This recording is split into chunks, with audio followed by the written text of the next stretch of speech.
Saksakallan gunarnavasya Vande Guru Sri Charanarvindam.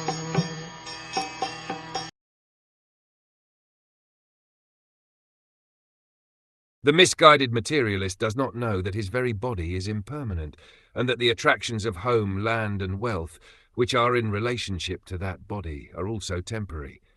Out of ignorance only, he thinks that everything is permanent.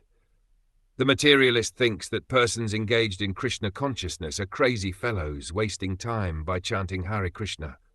But actually he does not know that he himself is in the darkest region of craziness because of accepting his body as permanent. And in relation to his body, he accepts his home, his country, his society, and all other paraphernalia as permanent.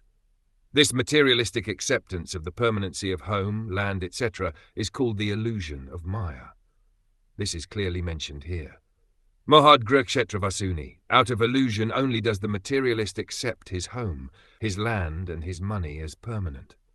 Out of this illusion, the family life, national life, and economic development, which are very important factors in modern civilization, have grown. A Krishna-conscious person knows that this economic development of human society is but temporary illusion. In another part of Srimad Bhagwatam, the acceptance of the body as oneself, the acceptance of others as kinsmen in relationship to this body, and the acceptance of the land of one's birth as worshipable are declared to be the products of an animal civilization.